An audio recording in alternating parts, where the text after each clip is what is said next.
जी बिस्मिल्लाह वस्सलातु वस्सलामु अला रसूलिल्लाह। अस्सलामु अलैकुम एवरीबॉडी। जी आज़म कैसे हैं आप? अस्सलाम वालेकुम यूसुफ भाई, कैसे हैं आप? मैं अल्हम्दुलिल्लाह ठीक वालेकुम ठाक। अस्सलाम। मैंने सुना था अमेरिका जा रहे हैं। बस लाहौर की फॉग ने मुझे अमेरिका जाने से रोक लिया। अच्छा, जिसकी वजह से हमारा अनस्केड्यूल्ड शो स्केड्यूल हो गया। And we are here talking about what we were supposed to talk about last week and then next week, but we're talking about it this week. That's just how we roll.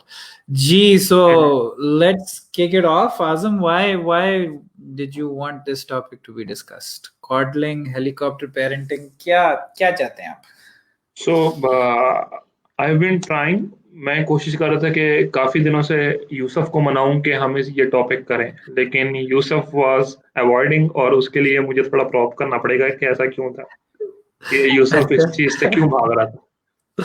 So but the but the topic is very dear to me, because कम से कम मैं अपनी practice में बहुत हद तक confidently ये कह सकता हूँ कि बहुत सारे लोग जो कि हमारे पास आते हैं मसले लेकर, तो या तो उनके अपने पेरेंट्स में ये वाली चीज, उन्होंने अपने चाइल्डहुड में ये वाली चीज फेस की होती है, या किसी और के चाइल्डहुड में ये कुछ हुआ होता है, और उसकी ये खास तरीके की पर्सनैलिटी बनने की वजह से अब हमारे कुछ लोग सफर कर रहे होते हैं, और वो फिर सफर करते हुए हमारे पास आते हैं। सो एक तो ये कि दो किस्म के लोग, कि एक तो जिनके अपने साथ हुआ होता है, और दूसरे वो जिनके अपने साथ ना भी हुआ हो, लेकिन क्योंकि किसी और की पर्सनैलिटी ऐसे माहौल में परवान चढ़ी है, और now they are dependent on them, या फिर वो उनके रहमो करम पे हैं, तो उनकी वजह से उनको बहुत सारी सफरिंग फेस करनी पड़ रही है। सो Okay. और it is not uncommon. Hmm. Hmm. Hmm. Hmm. Okay. So, because coddling or helicopter parenting directly influences the personalities as they're reared, and then those lead people to us, this is something that we were going to discuss. Hoti kya hai? What do you mean by coddling and helicopter parenting? सो मैं इसको यूसुफ दो में divide करूंगा। एक Hmm. तो वो वाली चीज कि वो पेरेंट्स जो अपने बच्चे को, जिसे हम उर्दू में कहते हैं कि हर चीज पे शह देते हैं, शाबाश मेरा ठीक है। बेटा शाबाश, अब वो बच्चा जो Hmm. मर्जी कर रहा है तो उसको शाबाश ही मिल रही है। तो Hmm. ये एक अलग किस्म की पर्सनैलिटी कि हर चीज पे शाबाशी, और उसको कोई सख्ती ना, ब- बचपन में सख्ती, Hmm. उसको कोई राइट और रॉन्ग का तसव्वुर, अपनी पर्सनल Hmm. स्पेस, दूसरे की पर्सनल स्पेस का तसव्वुर, और दूसरा किस तरीके से बहुत सारे मौकों पे उससे मुकद्दम है या एटलीस्ट उसके बराबर है, ये वाला ठीक है। तसव्वुर। ठीक है। तो बिल्कुल एक तो सही है। ये वाली चीज है कि जो वो पेरेंट्स जो हर चीज पे जो अपने बच्चे को, जिसे हम उर्दू में कहते हैं शह देना, कि शाबाश मेरा Hmm. बच्चा, तूने परेशान नहीं ठीक होना, है। तेरा बाप तेरे साथ है। ठीक है। ठीक। एक तो वो वाली चीज। दूसरी चीज वो है जो कि इसके बिल्कुल बरक्स है, लेकिन वो भी कॉडलिंग ही है, और वो ये है व्हेन कि जब पेरेंट्स बहुत ज्यादा इन्वॉल्व्ड हैं बच्चों की लाइफ में, वो एक एक चीज को खुद डिसाइड करना चाहते हैं कि बच्चे के ठीक है। कौन से दोस्त होंगे, कौन से नहीं होंगे, वो कौन सा कोर्स लेगा, कौन सा नहीं लेगा। वो उसमें वो आउट ऑफ गुडविल वो उसकी हम्म। हम्म। उसका उसका ख्याल रखते हैं बचपन से, कि कौन से कपड़े पहनने हैं, कौन से नहीं पहनने, कैसे चलना है, कैसे बैठना है, कैसे बोलना है, कैसे नहीं बोलना। ये सारी बातें बिल्कुल अच्छी हैं, लेकिन जब ये एक हद से बढ़ जाती हैं, तो वो जो एक बहुत रिजिड किस्म की फिक्स पैटर्न्स पे चलती हुई एक पर्सनैलिटी वजूद में आती है। एक तो उसमें ये चीज कि रिजिड फिक्स पैटर्न सब कुछ, और दूसरा हम्म। जो हम उसमें देखते हैं कि उस वो जो बच्चा जो बड़ा हो रहा है, उसकी अपनी कोई मर्जी, अपनी विल, अपनी पसंद नापसंद उसने कभी ये हम्म। नहीं किया। तो जब बिल्कुल माँ सही है। बाप से वो आजाद होता है, या जब माँ बाप की वफात हो जाती है, या इवन वो शादियां हो जाती हैं, और आपने और मैंने कितने फीमेल ऐसी देखी हैं कि वो आके कहती हैं कि हम जो भी बात करते हैं हमारा शौहर जाके अपने अम्मी अब्बू को जाके बता देता है, और उसकी वजह से घर में एक मसला हो जाता है, बिकॉज कि उसने कभी माँ बाप के बगैर अपनी जिंदगी के फैसले किए ही नहीं। तो वो एक बिल्कुल। बिल्कुल एक पैसिव डिपेंडेंट किस्म की पर्सनैलिटी जो है, एक वो वजूद में आती है। सो ये दो अलग अलग किस्म की जो है वो कॉडलिंग मेरे जहन में इस वक्त है। Fair, fair. So when we talk about this is both of these are in a sense parents who are over involved and involved in a very negative sense कि अपने तई तो जो आपने पहली कैटेगरी डिफाइन की दैट दे आर अप्रिशिएटिंग, एक positive reinforcement दे रहे हैं लेकिन वो गलत चीजों में दे रहे हैं, राइट? एंड और सो दे आर उसको भी, वो आपने जो अप्रिशिएटिंग का वर्ड यूज किया, हम बहुत कॉमनली पेरेंट्स के मुंह से सुनते हैं कि मैं अपने बच्चे को हर चीज का कॉन्फिडेंस देता हूँ। तो ये फख्र की बात नहीं है अगर आप उसको हर चीज का कॉन्फिडेंस देते एंड मुमकिन है कि आप उसको कॉन्फिडेंस तो चलें जिस चीज का भी दे रहे हैं, लेकिन आप एक कॉन्फ्लिक्ट अवॉइड कर रहे हैं हैं। कि that is a convenience that has been taken up, कि it is just so easy to not stop them from anything and बिल्कुल। let them do whatever it is that they're doing. Hmm. So that's also very commonly seen. ठीक हो गया. So let's take this particular category up first.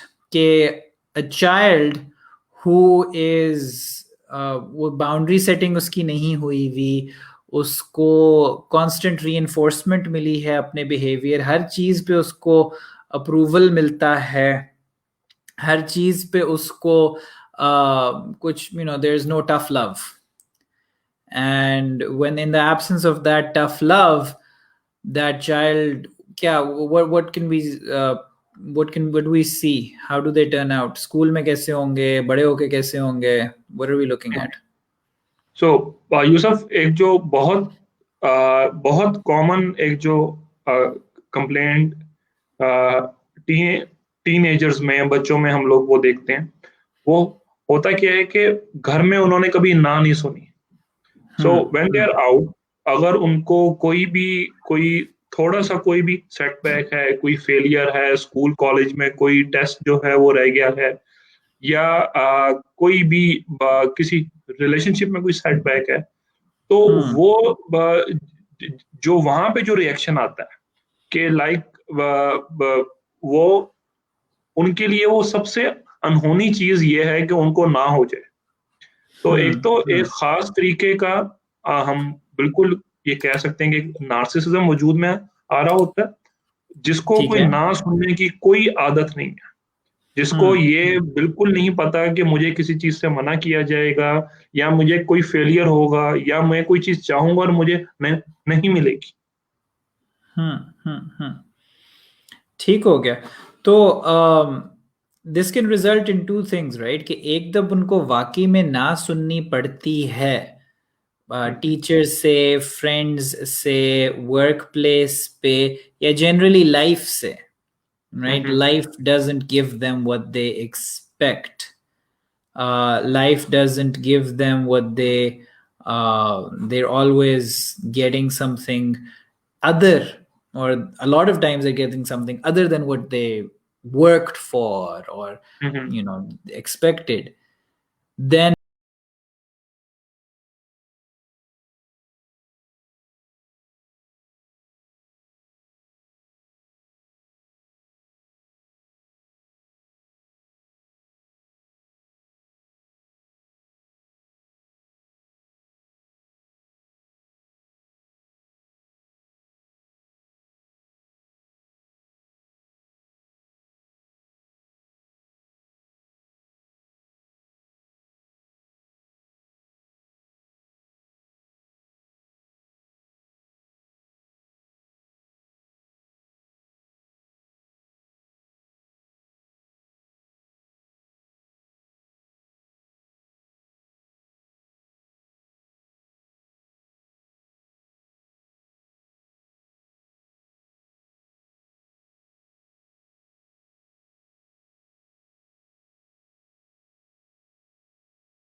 नहीं है, तो अपनी individuality भी बेचारी वहां पे अंदर कहीं सुलग रही होती है, पुकार रही होती है कि सानू भी कोई पूछ ले.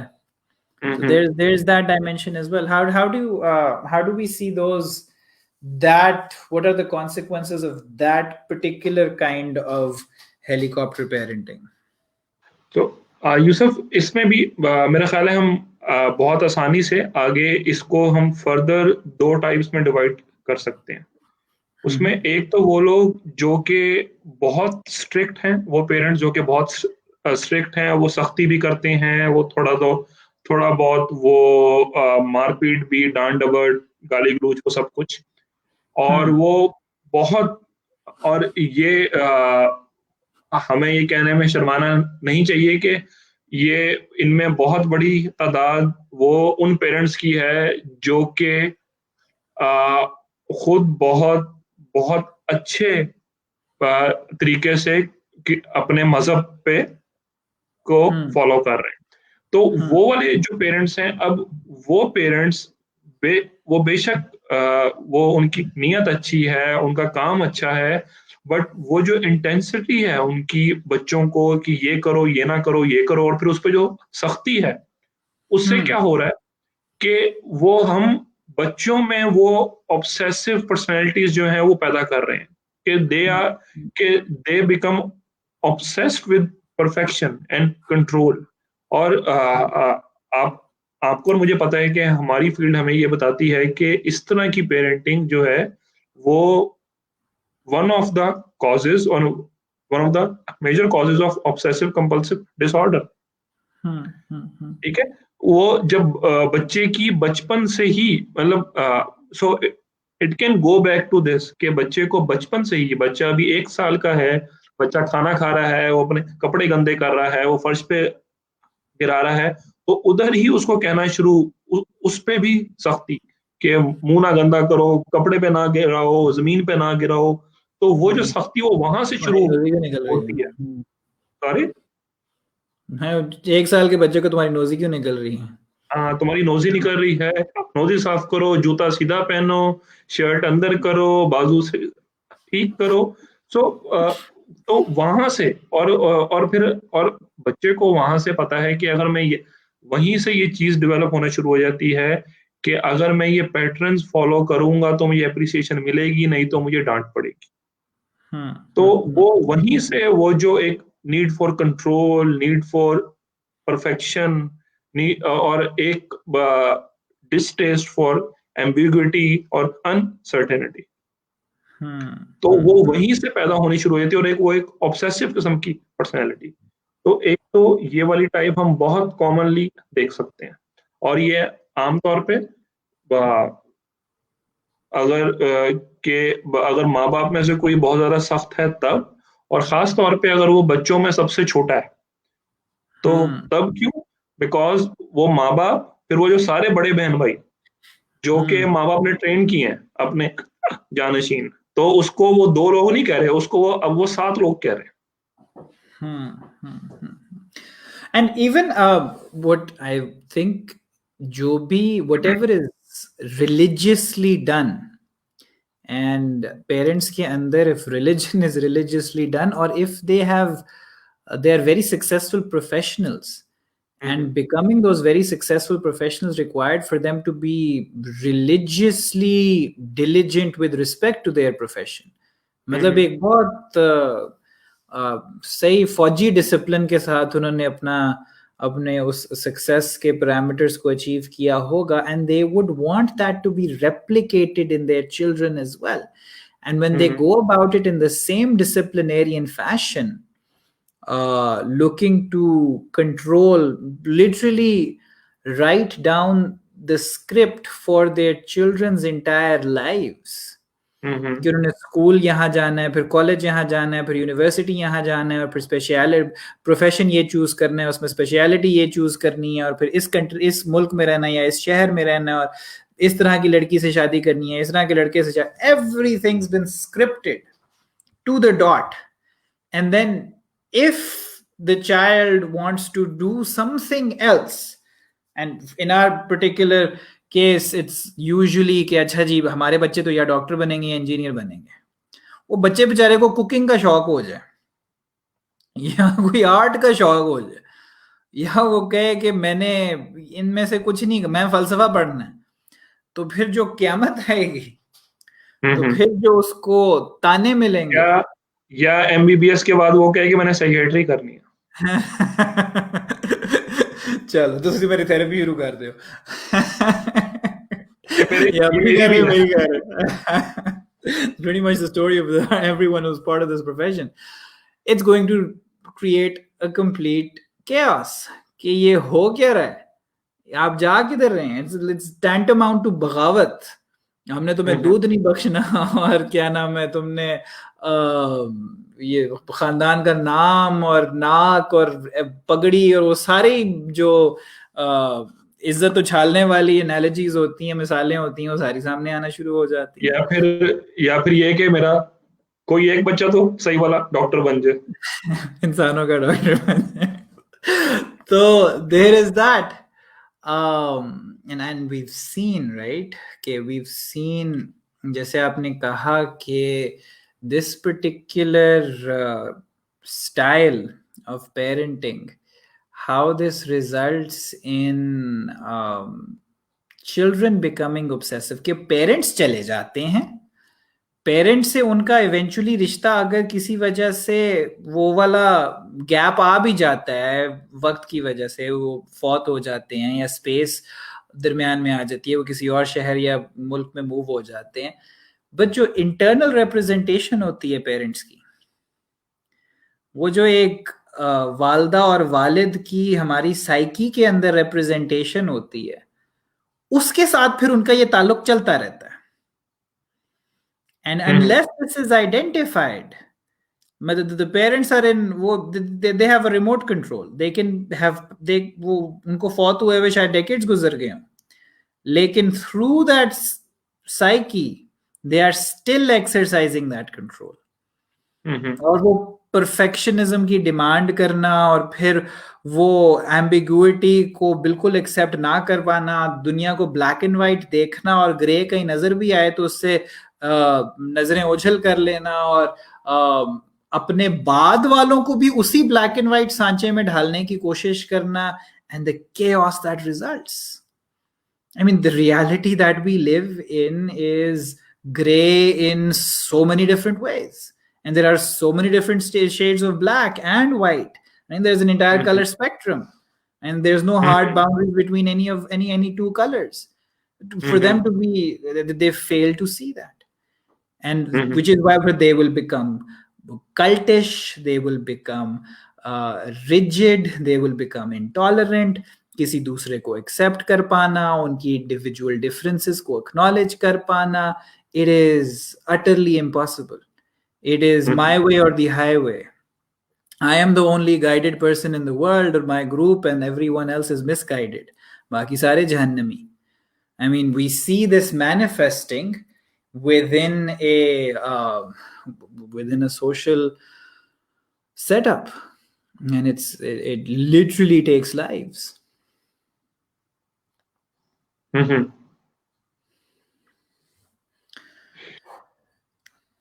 और यूसुफ, इसके अलावा एक हम जो दूसरी टाइप भी आइडेंटिफाई कर सकते हैं कि एक तो हमने वो कहा ना कि एक वो खास, एक तो वो पर्सनैलिटी के खास किस्म का नार्सिसिज्म और एंटी सोशल बिहेवियर जिसमें कोई लिमिट्स उनको नहीं पता।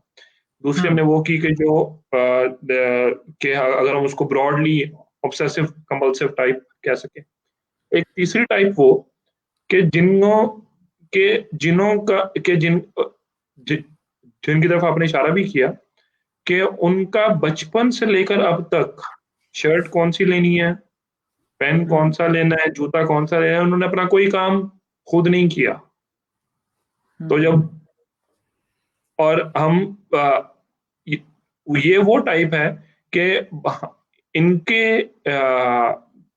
इनकी कंप्लेंट्स बहुत दफा हमारे पास उनके स्पाउसेस लेकर आते हैं कि मैं इससे कि हाँ, शादी करनी है नहीं करनी, किससे करनी है, फैमिली प्लानिंग में क्या करना है, घर कहाँ लेना है, मैं इससे कोई बात पूछता हूँ या पूछती हूँ तो ये कहता है मैं अब्बू से पूछ के बताऊंगा। हम्म, हम्म, ठीक। और वो और ये एक टिपिकल जुमला जो आप जो मैंने और आपने बहुत दफा सुना कि मुझे समझ नहीं आती कि मैंने अपनी जिंदगी में क्या करना है।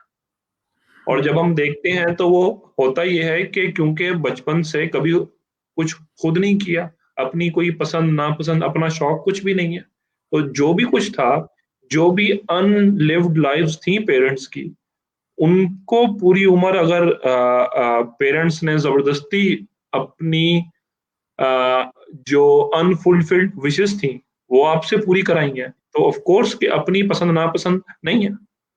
एंड इट्स नॉट जस्ट कि अनफुलफिल्ड लाइव्स हैं या अनलिव्ड लाइव्स हैं, बाजू का लिव्ड लाइव्स होती हैं, खुद भी वही स्क्रिप्ट फॉलो की होती है, उसी प्रोफेशन को चूज किया होता है, वही स्पेशलिटी में गए होते हैं, वही पाथवे चूज, उसको उसकी वैलिडेशन हासिल करने के लिए कि मैंने जो कुछ किया सही किया, मैंने हम्म। सही चॉइसेस की हैं, मैं अपने बच्चे से हम्म। भी वही सब कुछ करवाऊंगा, and he will give me the validation to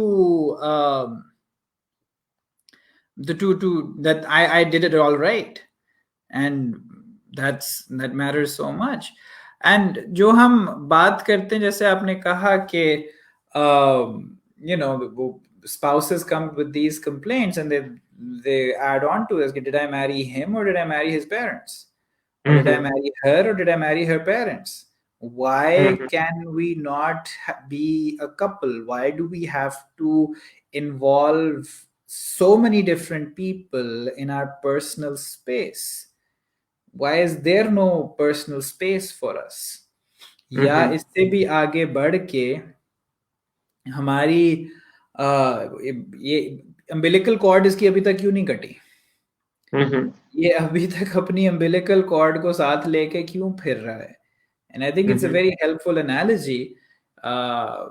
Most of you understand कि umbilical cord क्या होती है, कि जब एक बच्चा पैदा होता है तो the cord that is connecting the newborn infant with the mother, जिसकी बहुत ज्यादा जरूरत थी एक टाइम पे, जो अगर ना होती तो बच्चे की जिंदगी का कोई तस्वुर नहीं था, राइट? उसी से उसकी नशो नुमा ने जाना है, उसी से उसकी सारी जरूरियात ने पूरा होना है, राइट? हम्म। लेकिन अगर वो कॉर्ड पैदाइश के बाद नहीं काटी जाती, that means that is going to result in a lot of disease. Life is not going to be possible for that child if that source of life is not cut off. तो उसी तरह से हमें different stages of parenting के अंदर, बच्चे की life की डिफरेंट स्टेजेस के अंदर, involvement of parents needs to be it needs to be measured, कि कहाँ बहुत ज्यादा जरूरत है और कहाँ you have to cut the cord, hmm. metaphorically speaking, right? So it may well be कि there is an age जिसमें कॉडलिंग जरूरी है, जिसमें helicopter parenting would be ideal, would be necessary, would be recommended, would be needed, जिसमें reassurance, confidence building, making your the choices for your child is important, but बिल्कुल। That can not go on indefinitely and inevitably. जिस stage पे उसकी जरूरत है उसका ना मिलना, that is neglect and abuse, और जिस स्टेज पे उसकी जरूरत नहीं है उसको कंटिन्यूअसली देते चले जाना, that's the coddling and helicoptering that we're trying to bring, shed light on. Hmm. So Yusuf, फिर बैलेंस क्या होगा? बिकॉज ये तो अब हर बंदे के जहन में ये सवाल होगा कि Hmm. अगर हम उसको बहुत ज्यादा अगर हम इन्वॉल्व होते हैं तो वो भी मसला है, अगर हम इन्वॉल्व नहीं होते तो वो भी मसला है, तो बैलेंस कैसे होगा? हाउ टू जज that? See, I think it's important to understand कि the younger the child is, the more attention, the more control, the more involvement is necessary. तो मैं अगर आपको इधर ही रोक के अगर मैं ये पूछूं कि क्या वो कंट्रोल, इन्वॉल्वमेंट और वो जो तवज्जो है, क्या वो इस हद तक भी कि 1 साल के बच्चे को कि तुमने जमीन पे खाना क्यों गिरा लिया, या इधर भी Again, हमें so for now we know कि जब तक बच्चा 2 साल 3 साल की उम्र तक to expect for them to behave like an adult, that would be ridiculous, right? Well, that's ludicrous कि आप एक बच्चे से एक adult वाला behavior, you're not letting a kid be a kid. You're expecting in higher stage of development की actions or behavior at a very very young age. तो क्या हम ये कह सकते हैं कि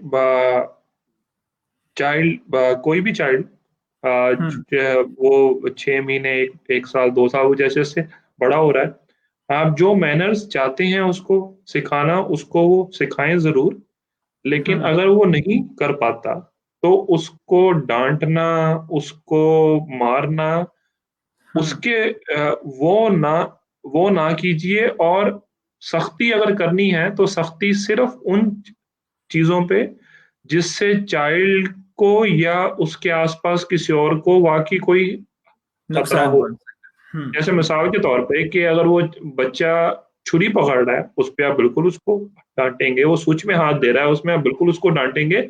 और वो भी पहले आप खुद अपने ऊपर तवज्जो देके छुरी को उससे दूर रखें, किसी ऊंची जगह पे रखें। अगर वो फिर भी शेल्फ पे चढ़ के छुरी उठाता है, फिर आप उसको डांटें। स्विचेस पे आप टेप लगाएं। अगर वो फिर भी टेप मुंह से उतार के खुरच के फिर भी बीच में उंगली डाल दे तो फिर उसकी डांट बनती है। अदरवाइज के ये सारी जो चीजें हैं पहले उससे उसकी पहुंच से दूर की जाए। और बच्चे से ये एक्सपेक्ट करना कि वो 1 डेढ़ साल का जमीन पे नहीं गिराएगा, वो अपने कपड़े गंदे नहीं करेगा, तो वो कब करेगा? बिल्कुल ऐसा ही है।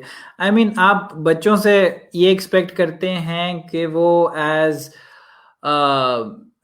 एज टॉडलर्स वो शोर नहीं मचाएंगे। अभी उस वक्त नहीं मचाएंगे तो कब मचाएंगे? When are they supposed to have fun and let themselves go? And how many kids do we know, or how many adults do we know who literally break down between our sessions कि यार मुझे कभी बच्चा बनने का मौका ही नहीं मिला, मैंने वो बच्चों वाली जिंदगी तो कभी गुजारी ही नहीं। I don't know what I still have a kid inside of me who's unfulfilled, right? And it's ridiculous that you have these expectations that you never lived up to yourself as a child. I mean, were you not making a mess as a 2-year-old? How unrealistic can you be? I think it's very important for us as parents to be aware कि इस as के बच्चे के लिए क्या कुछ करना possible है, क्या उससे एक्सपेक्ट करना is torture, is abuse. He's not in a prison कि आप उसको उस लेवल तक लेके जा रहे हो। Generally the balance would be that you involve, engage, choose, love, coddle as much as you can when it's an infant, and then in various areas gradually वो tapering होना शुरू हो जाएगी, empowering होना शुरू हो जाएगी, tapering होना शुरू हो जाएगी। अगर बच्चे अपनी मर्जी करने के अहल हो जाते हैं, even if they make the wrong choice, the lesson they will learn from making their own wrong choice and what they will develop as individuals कि उन्होंने खुद एक फैसला किया था और उसको इनैक्ट किया था, that's invaluable। चाहे वो गलती ही हो, चाहे उससे, एंड अगेन ये वही वाली परफेक्शनिज्म की खोज है, दिस वाइल्ड गूस चेस, जो गलती के अंदर जो लर्निंग का पोटेंशियल है, जो ट्रूथ डिस्कवरी का पोटेंशियल है, जो ग्रोथ का पोटेंशियल है, जो थेरेप्यूटिक पोटेंशियल, उसको पहचान ही नहीं सकता कि किस तरह गलती कितनी अहम है, कितनी जरूरी है ग्रो करने के लिए। और जब इंसान अब तक अपने फैसले खुद नहीं करेगा, वो गलती कैसे करेगा, right? So we have to let them make their own choices and make their own mistakes. और यूसुफ, आपकी सी बात से मुझे याद आया कि और यही लोग जब हमारे पास थेरेपी में होते हैं, तो उसमें ये जुमला कितना कॉमनली हमें सुनने को मिलता है, डॉक्टर साहब मुझे तो समझ नहीं आती, आप मुझे बता दें कि मैं अपनी जिंदगी कैसे गुजारूं। So they are even expecting this from the therapist कि अब They जो want you मेरे to वालिद take साहब on that फौत हो गए हैं, parental role now. हाँ वालिद साहब फौत हो गए हैं, अब उसकी जगह आप ले लें। Hmm. Hmm. And that becomes, and a lot of us would fall for that. Hmm, A hmm, lot of us would fall for that, and not realizing कि we're just reenacting the logic of the problem, कि जो मसला जहाँ से शुरू हुआ है, हम उसी को अब हवा देने में अपना किरदार अदा कर रहे हैं, and that's very dangerous. Hmm, That is very, very dangerous. So there is all of that. Do you think we should take it to the questions? हम्म, ठीक है। We have any? A, Okay. Shiva Ansari ये वाला? जी। Okay, so primary school kids, how much should we interfere in their friendships? Like if we know that they are being bullied or taken advantage of, what should we do? Or the question is, how much should we do? Gee. तो आप उनसे बिल्कुल पूछ सकते हैं कि आपके दोस्त कौन कौन हैं, कितने दोस्त हैं, कहाँ कहाँ से आते हैं, क्या क्या नाम है। लेकिन इसको एक इंटेरोगेशन ना बनाएं कि बच्चा जब स्कूल से आए उससे पूछें कि क्या उसने तो नहीं मारा, क्या उसने तो नहीं मारा, क्या ये तो नहीं हुआ, क्या उसने तुम्हें कुछ तो नहीं कहा। या फिर बच्चा जब बाहर से आए तो उसने तुम्हें क्या कहा, फिर तुमने क्या कहा। तो आपको एटलीस्ट ये जरूर पता होना चाहिए कि इन दोस्तों में से कोई नुकसानदेह तो नहीं है, या मेरा बच्चा जो काम कर रहा है वो नुकसानदेह तो नहीं है। जैसे मिसाल के तौर पे आपको ये जरूर पता होना चाहिए कि आपका बच्चा ड्रग तो नहीं कर रहा। लेकिन Hmm. अगर आपका बच्चा ड्रग नहीं कर रहा, तो आपको ये पता करने की कोई जरूरत नहीं है कि अगर वो कहीं जाके खेलता है तो वो कौन सी पोजीशन पे खेलता है, बैटिंग करता है, बॉलिंग करता है, वो ओपनर आता है या नहीं आता। इसमें इंटरफेरेंस की आपको जरूरत नहीं कि Hmm. Hmm. वो क्या खाता है, वो क्या नहीं खाता, या वो अगर वो कहीं जाके पैसे ज्यादा, अगर वो पैसे बहुत ज्यादा खर्च कर रहा है, बिल्कुल आपको इंटरफेरेंस की जरूरत है। लेकिन अगर वो कहीं जाके अपने दोस्तों के साथ कहीं बैठ रहा है, तो आपको ये पूछने की कतई जरूरत नहीं है कि अच्छा अगर तुमने 200 दिए तो तुम्हारे दोस्त ने कितने दिए थे। तो कि अगर उसने 20 रुपए कम दिए तो वो कहीं वो तुम एक्सप्लॉइट तो नहीं कर रहा। Hmm. ठीक, तो जहां तो आपको वो जो एक्सट्रीम्स हैं उनके बारे में बिल्कुल फिक्रमंद रहना है, और वो ही आपने उसको बताना है कि बेटा आपने ड्रग्स नहीं करनी, आपने कोई रैश गेम्स, रैश ड्राइविंग, कोई इस तरह की कोई चीज नहीं खेलनी है, आपने गैम्बलिंग नहीं करनी। लेकिन उसके अलावा अगर वो कुछ खेलना चाहता है, आप उसको ये ना बताएं कि बेटा टेबल टेनिस कोई अच्छी गेम नहीं है, तुम ये खेलो, क्रिकेट खेलो, या Hmm. वॉलीबॉल नहीं अच्छा, या ऑनलाइन गेमिंग में तुम मोआना खेलो, तुम सीएस खेलो। तो इस हद Hmm. तक इंटरफेरेंस की जरूरत नहीं है, Hmm. उसको And अपने इंटरेस्ट को एक्सप्लोर करने दें। Hmm. And when we have seen, right, कि वो इंटरफेरेंस इस लेवल तक जाएगी कि तुमने कौन सा कार्टून देखना है, कौन सा नहीं देखना है, और उसमें बिल्कुल right down to the nitty gritty कि what kind of authors, like teenagers 16 17 18 years old, are being told कि no, you're not supposed to read this, you're not supposed. That gets really, really difficult कि वो that's all around the child. And we do want कि the parents are available if the child himself wants to delve into these details. अगर एक बच्चा ये details share करना चाहता है, खासतौर पे छोटा बच्चा, तो कम्युनिकेशन चैनल और अपॉर्चुनिटी इतनी होनी चाहिए कि he should feel free to do so.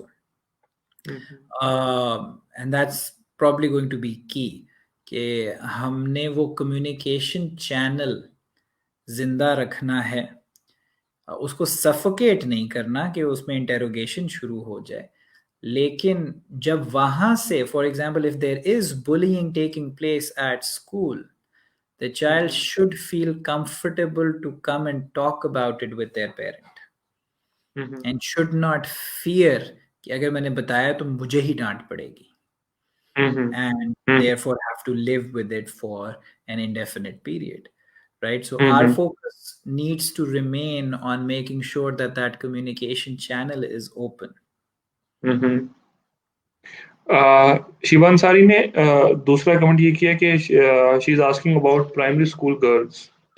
तो इधर भी प्रिंसिपल वही रहेगा कि आपने उनको जो जिन चीजों को आप समझती हैं कि ये चीजें गलत हैं या ये चीजें पोटेंशियली गलत हो सकती हैं, उन चीजों के बारे में जरूर बताइए, लेकिन उनको ये ना बताइए कि सही चीज सिर्फ एक ही है जो मैं तुम्हें बता रहा हूँ.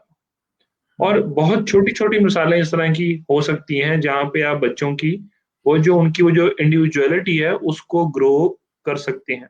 मिसाल के तौर पे अगर आपकी बच्ची के पास चॉइस है कि वो 2 फ्रॉक पहन सकती है, तो उससे पूछ लें बेटा कौन सा पहनना है, तुम्हारा कौन सा पहनने का दिल कर रहा है. जबरदस्ती कि नहीं मुझे ये पसंद है, मैं तुम्हें यही पहनाऊंगी, ये मत कीजिए. आपके पास ऑप्शन है कि आप दो अलग अलग मील्स बना सकती हैं. बच्चे से बिल्कुल आप पूछ सकते हैं बेटा कौन सा खाना है, तुम्हारी क्या पसंद है. ठीक. हाँ, अगर वो ये कहता है कि मैंने जो है अगर आपको ये लगता है कि आपका बच्चा कहीं बाहर से कोई पत्ती वाले पान खा रहा है, वो खा रहा है, उसके बारे में आप उसको जरूर बताएंगे या जरूर बताएंगे कि ये चीज नुकसानदेह है, इसको नहीं करना. तो जो रॉन्ग्स हैं उनका नाम लेके आप बिल्कुल बता सकते हैं, लेकिन जो राइट्स हैं उनकी बहुत सारी वैरायटी है, उनको उनके लिए लिमिट ना करें.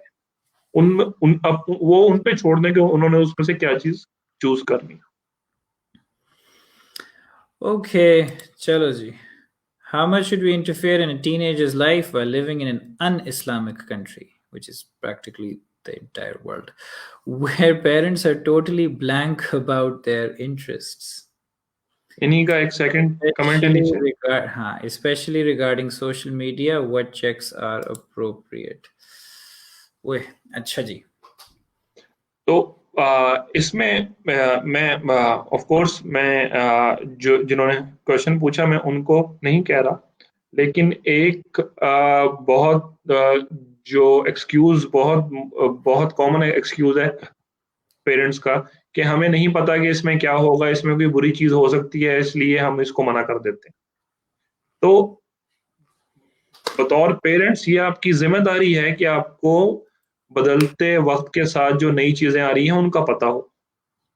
आप अपने बच्चे की क्रिएटिविटी, उसका पोटेंशियल अपने जमाने के हिसाब से लिमिट करने के बजाय आपको नए जमाने की चीजों की एटलीस्ट मोटी मोटी चीजें पता होनी चाहिए. ठीक, कि आपको उनके उसके अंदर जो पोटेंशियल अच्छाई या बुराई हो सकती है आपको उसका पता हो. जहां तक इन्होंने ये बात की कि अन इस्लामिक कंट्री और सोशल मीडिया, तो वहां पे आप उनको प्रिंसिपल्स बताएं कि क्या आपके नजदीक सही या गलत के प्रिंसिपल्स हैं, क्या चीजें उनके लिए नुकसानदेह हो सकती हैं. लेकिन प्लीज ऐसे मत करें कि उनकी फ्रेंड लिस्ट को आप उन्हें कहें कि मुझे खोल कर दिखाएं कौन कौन तुम्हारे फ्रेंड्स हैं. तो इससे ये करने से कोई फायदा नहीं होगा. अगर पहली बात है उसने जो करना है, अगर वो आपने जैसे कहा कि वो अगर किसी ऐसी कंट्री में है जो कि इस्लामिक नहीं है, उसने जो करना है उसने कर लेना है. और अगर वो नहीं कर पाएगा, आप इसमें कामयाब हो गई, तो आप उसकी इंडिविजुअलिटी वो मार देंगी. And this is quite a common problem, right? कि with expats के आप एक पाकिस्तानी कल्चर से गए हैं, आपकी पेरेंटिंग यहाँ पे हुई है, the technology that was there when we were kids, the social media practically was not existent when most of expat parents were kids, and now the situation is completely different. अब हम expect करते हैं कि अब जब सख्ती की जाती है तो फिर rebellion is bread. It is only a matter of time. The kids will call the cops on their parents, and or they will wait कि ठीक है हमें आप 16 साल की उम्र तक 18 साल की उम्र तक ढक लें जितना ढक सकते हैं. वो भी इंटायरली टर्बुलेंट पीरियड होगा, लड़ाई फड्डे झगड़े, चीखो पुकार, चीजें टूटना, थ्रेट्स, सेल्फ कटिंग, वो सारा कुछ. एंड देन फाइनली उनको जैसे ही मौका मिलता है 18 they're out and they're hardly ever looking back. They are hardly ever looking back.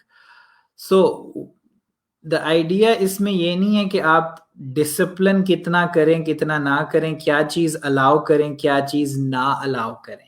That's the tip of the iceberg.